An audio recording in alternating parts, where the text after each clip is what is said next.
Hello everyone, welcome to లిక్కీ crazy thoughts. ఈరోజు మన వీడియోలోని రామ్ బాణం గురించి తెలుసుకుందాం.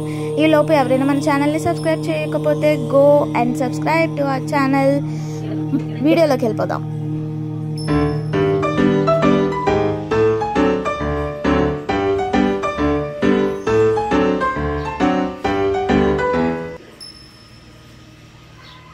భారతదేశం ఆధ్యాత్మికతకు పుట్టినిల్లు వంటిది. ఎందుకంటే దేశం మొత్తంలో అనేక దేవాలయాలు, చారిత్రక కట్టడాలకు నిలయం. వాటిలో రామాలయాలు మన దేశంలో చాలానే ఉన్నాయి. ఎంతో విశిష్టత కలిగిన రామ మందిరాలు, భద్రాచలం వంటి ప్రదేశాలు కూడా ఉన్నాయి. అలాంటి విశిష్టత కలిగిన రామ ప్రదేశాలలో కొత్తగా చేరినది రామనారాయణం. విజయనగరం జిల్లా కేంద్రానికి 5 కిలోమీటర్ల దూరంలో నిర్మించిన అత్యద్భుత ఆధ్యాత్మిక కేంద్రం రామనారాయణం. ఇది ఆంధ్రప్రదేశ్లో చాలా ప్రత్యేకత చాటుకుంది. గత ఏడాది వరకు ఎవరికీ తెలియని ఈ ఊరు ఇప్పుడు పర్యాటకులకు ఒక కొత్త యాత్రా ప్రదేశంగా మారింది. మన ఇతిహాసాలు, పురాణాల ప్రకారం రామనారాయణంలో అత్యంత శక్తివంతమైన వాటిల్లో రామబాణం ఒకటి. అంతటి శక్తివంతమైన రామబాణం ఆకారంలో ఉన్న ఒక గొప్ప కట్టడం రామనారాయణం. సుమారు 15 నుంచి 20 ఎకరాల సువిశాలమైన స్థలంలో రాముని ధనస్సు ఆకారంలో నిర్మించారు ఈ మందిరాన్ని. అందంగా ఎక్కుపెట్టిన బాణం ఆకారంలో ఉన్న ఈ కట్టడానికి మరెన్నో విశిష్టతలున్నాయి.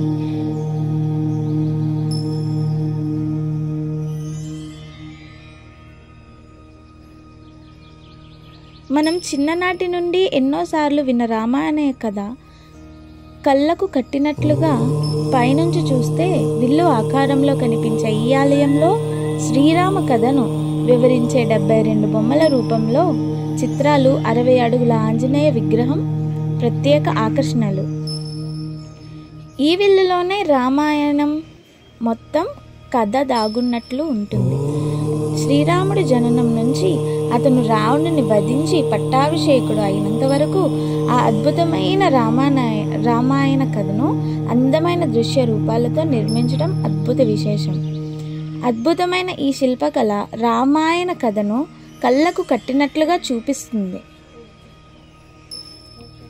ఈ నిర్మాణం కొరకు మన దేశంలోని పేరొందిన శిల్ప కళాకారులు పనిచేశారు. ఆ దృశ్యాలను చూసేవారికి ఎంతో విలువైన సమాచారాన్ని, అన్నింటికంటే విలువైన ఆనందాన్ని ఇస్తుంటాయి. ఈ చిత్రాలను ప్లాస్టర్ ఆఫ్ పారిస్తో తీర్చిదిద్దారు. అంటే అవి ఒక రకమైన మెటీరియల్, దాంతో తయారు చేశారు. మన సంప్రదాయాలు, సంస్కృతులు అద్దం పట్టే ఈ నిర్మాణం చాలా అందంగా ప్రజలందరినీ ఆకర్షణీయవంతంగా ఆనందంలో ముగ్ధుల్ని చేస్తుంది. ఇంతకీ ఇంత ఆలయాన్ని ఎవరి సంకల్పంతో కట్టారంటే నరసింహమూర్తి అనే ఆయన సంకల్పంతో, ఆయన పేరు మీదే ఈ నిర్మాణాన్ని కట్టారంట. ఈ ఆలయ ప్రాంగణంలో సీతారామ కళ్యాణ మండపం, వాల్మీకి గ్రంథాలయం, ఆంజనాదేవి అల్పాహారశాల, శబరి ప్రసాదశాల, సుగ్రీవ గోశాల ఇవన్నీ ఆకట్టుకుంటాయి. అలాగే 12 అడుగుల మహాలక్ష్మి, సరస్వతీదేవి విగ్రహాలు, 80 అడుగుల ఆంజనేయ స్వామి విగ్రహం ప్రత్యేక ఆకర్షణగా నిలుస్తున్నాయి. ఒక రామాయణ కథతో ఏర్పాటు చేసిన ఈ గ్రీన్ థీమ్ పార్క్ను సందర్శించడం వల్ల మంచి అనుభవంతో పాటు మనసుకు ఆహ్లాదకరాన్ని కూడా పొందవచ్చు.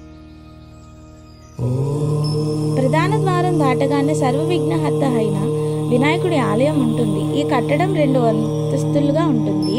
పై అంతస్తులో ధనువుకు ఒక చివర విష్ణు ఆలయం, మరొక చివర సీతాలక్ష్మణ ఆలయం ఉంటుంది. ఈ రెండింటిని కలుపుతూ ఒక కారిడార్ ఉంది.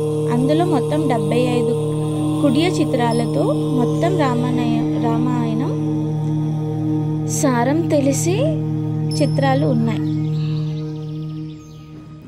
సందర్శకులు ఈ ఘటనని చూస్తే వాళ్ళు రామాయణం చదవలేకపోయినా అట్లీస్ట్ ఆ విగ్రహాలను చూసి తెలుసుకోవడమే వీరి యొక్క ముఖ్య సంకల్పం అంట.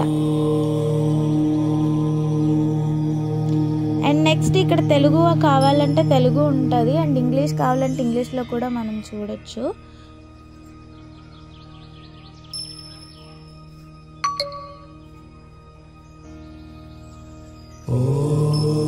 ఇక్కడ మనం చూసినట్లయితే స్టార్టింగ్ రాముడు ఎలా పుట్టాడు, అక్కడి నుంచి మొత్తం లంకా దహనం నుంచి ఇంకా పట్టాభిషేకం అయినంత వరకు ఏం జరిగిందో మొత్తము చూడొచ్చు.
లంకా దహనం తర్వాత ఆంజనేయుడు శ్రీరాముడితో అది దాటుతారు కదా 7 సముద్రాలు, అక్కడ జరిగిన సన్నివేశాలన్నీ ఇక్కడ కళ్ళకు కట్టినట్టుగా చూడండి ఎంత బాగా చిత్రించారో.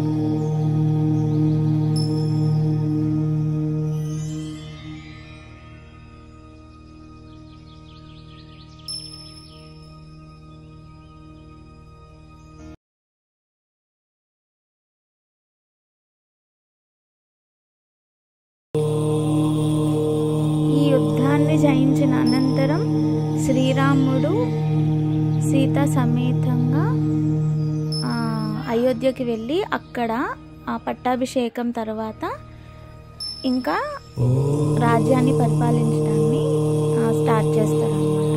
ఇది మన రామాయణం షార్ట్ అండ్ స్వీట్గా.